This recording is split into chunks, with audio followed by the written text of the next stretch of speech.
Amigos, muy buenas noches, bienvenidos a un programa más de Al Hilo del Tiempo.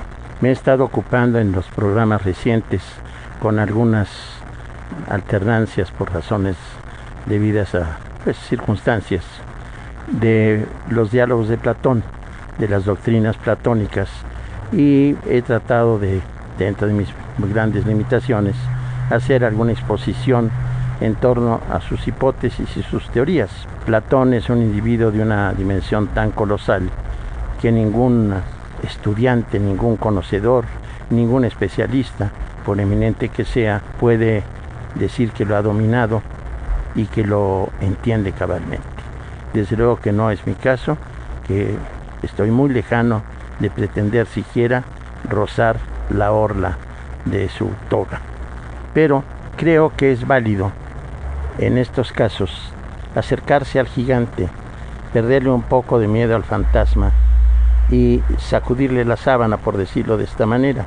La grandeza de Platón estriba no solo en su brillante estilo, que es uno de los momentos clásicos del dialecto ático de la lengua griega antigua, sino sobre todo por las ideas, por la amplitud y por la originalidad.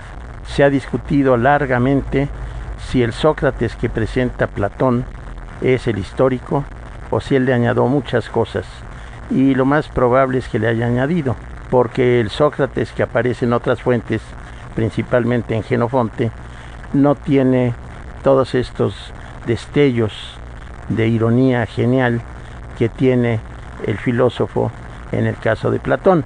Precisamente por ello se ha pensado en una aportación directa de nuestro gran filósofo.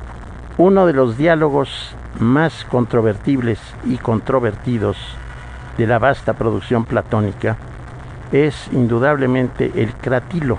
Y el Cratilo ha sido objeto en fechas recientes, quiero decir en los últimos 80 años aproximadamente, de polémicas muy encendidas, muy vivas, precisamente porque se ocupa de un tema que a partir de Ferdinand de Saussure ha cambiado radicalmente de perspectiva, el tema del idioma.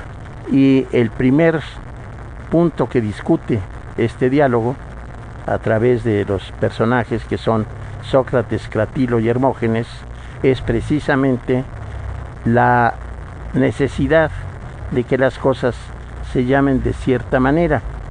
Es decir, por qué nosotros decimos lógica y por qué en una lengua lejana a la nuestra se dice de otra manera. Desde luego que en el caso del Cratilo y de Sócrates se trata de la lengua griega, y precisamente ha sido objeto de muy acerbas censuras este diálogo por esta ingenuidad poco científica que han creído descubrir en él muchos investigadores. Se discuten, sin embargo, en él posturas filosóficas muy interesantes, particularmente para nuestros días, en donde la lingüística es una de las ciencias fundamentales del hombre. Esto creo que no es necesario subrayarlo, a partir, repito, de la revolución de Saussure y de todos los grandes lingüistas que lo han seguido. Pero en el Cratilo encontramos, desde luego, esta inquisición acerca, primero, de por qué algo recibe ese nombre. ¿Es indispensable que lo reciba? ¿Tiene que llamarse de esa manera? Pues evidentemente no, porque yo tengo todo el derecho, en primer lugar, si hablo una lengua lejana al griego, a llamar esa cosa de distinta manera, número uno. Pero por otra parte, puedo inventarle nombre a las cosas y a los fenómenos. Eso se ve en la ciencia. Continuamente se están haciendo descubrimientos, se están descubriendo fenómenos de relación, de sustancias y cosas por el estilo. Y esto recibe nombres que sí, es cierto, por regla general, al tratarse de tecnicismos, acuden más que nada a la propia lengua griega. Bien sabemos que para estas cosas el griego sirve de fondo para los tecnicismos. Pero este es otro asunto. No hay ninguna ley que vincule forzosamente, por ejemplo, la palabra logos a la razón. Precisamente decir razón que nosotros tomamos de ratio del latín, es otra forma tan válida como logos. Esto ha pasado a muchas lenguas, desde luego, entre ellas al inglés, reason, raison en francés, ragione en italiano, razón en español. Pero si vemos ya una lengua cercana al inglés, que es el alemán, nos encontramos con que se dice Vernunft. Y esto es tan válido para expresar la razón como la palabra que hemos empleado nosotros. Es decir, no hay una convención válida universalmente. Bueno, desde luego que no podemos pensar en ningún momento en que esté ausente la ironía en el procedimiento socrático, porque es parte inherente al mismo. Y de la ironía, que es ese despego, esa lejanía un poco burlesca, un poco seria, que permite ver con mayor claridad que la pasión misma, nos va a permitir descubrir cosas que quizá uno, sin saber, ha pensado. De ahí que se haya llamado este método mayéutica, es decir, obstetricia, el arte de sacar, así como niños del vientre materno, sacar ideas de la cabeza del ser humano. Bueno, a través de la mayéutica y con la ironía, Sócrates va a ir poco a poco adentrándose en las teorías expuestas. Gratilo sostiene que los nombres son exactos por naturaleza, es decir, que así tienen que llamarse porque algo dentro de ellos está reclamando que tengan ese nombre. Esto, por supuesto, no complace al interlocutor, que es Hermógenes.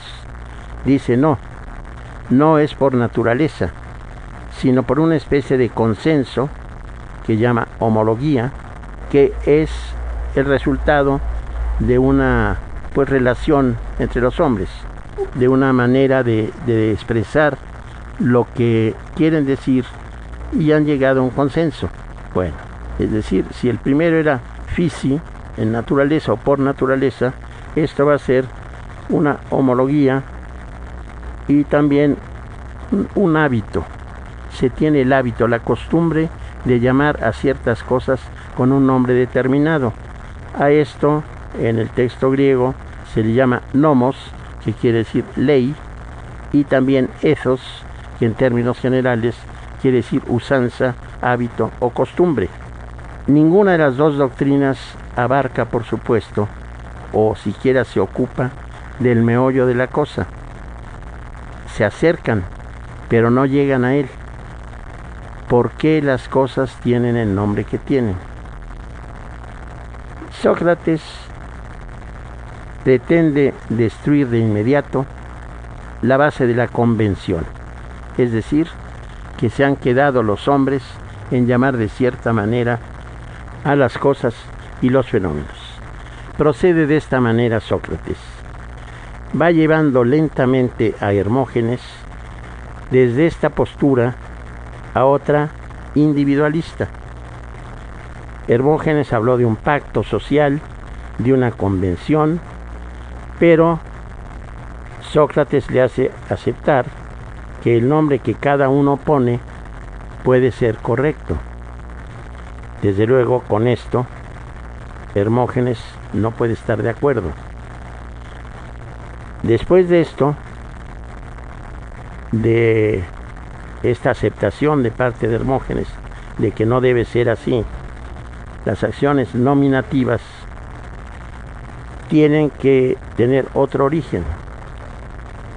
Y entonces Sócrates hace que Hermógenes acepte que se puede hablar falsamente, lo cual quiere decir que no todos los nombres, aunque se pretenda que son exactos por esa convención, lo son de verdad. Pero vamos a una pausa. Queremos conocer su opinión y comentarios. Escríbanos al correo electrónico alhilodeltiempo@imer.com.mx.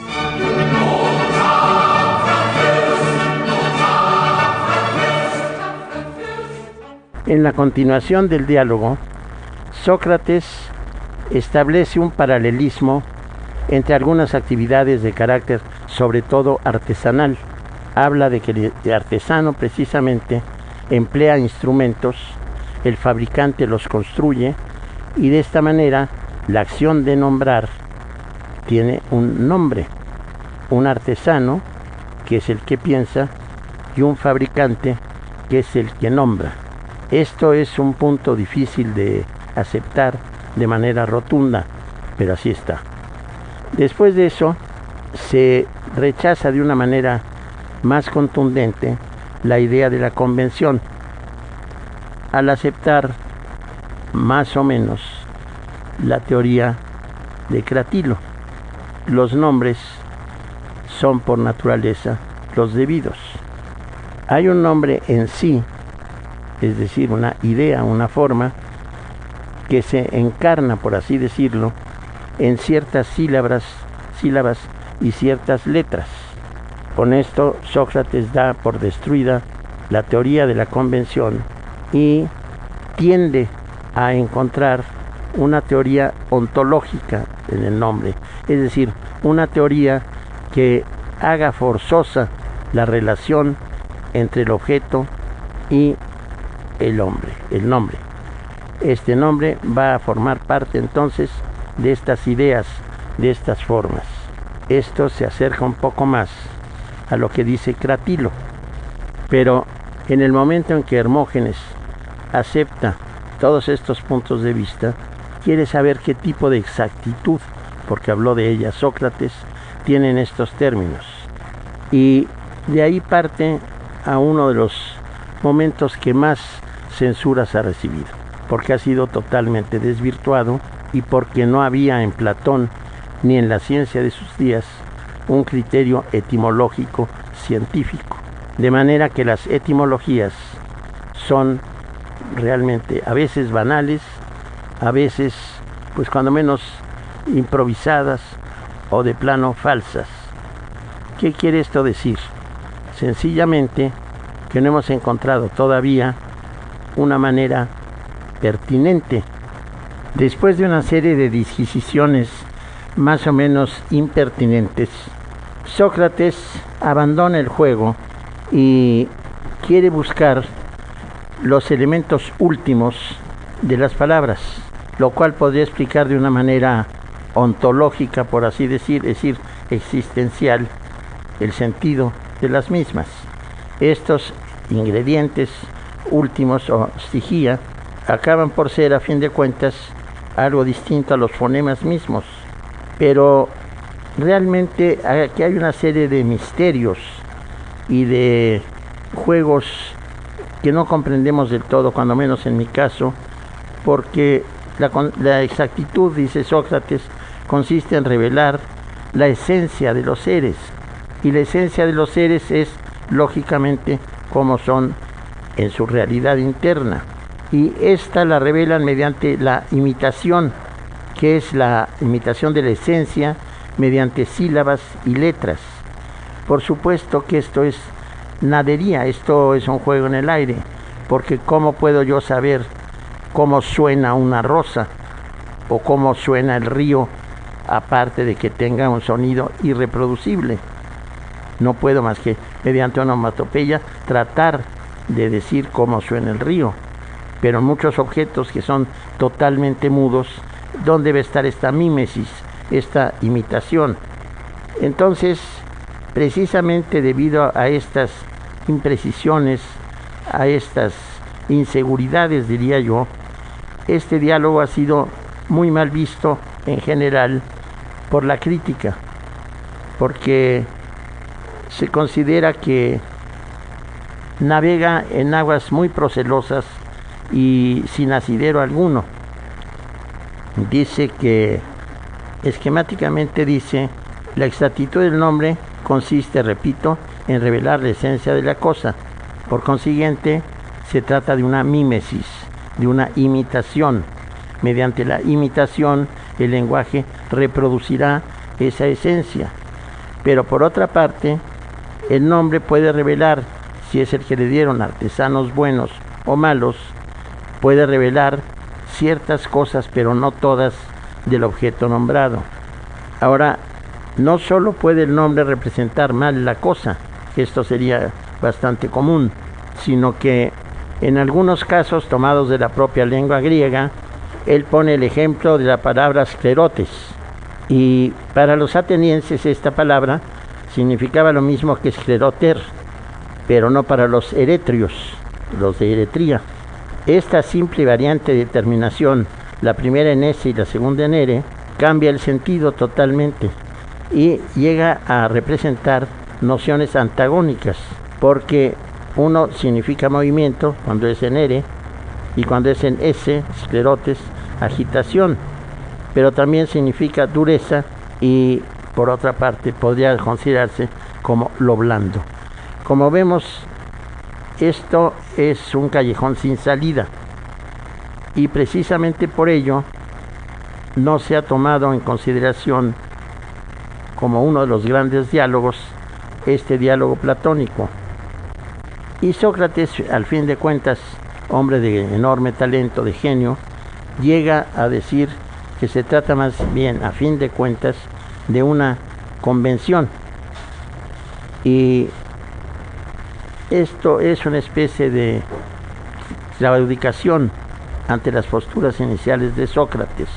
Pero el hecho que viene a ser importante es que hay que conocer, buscar, tratar de encontrar el sentido de los seres y mediante la palabra a ver si se puede ir determinando dicho sentido.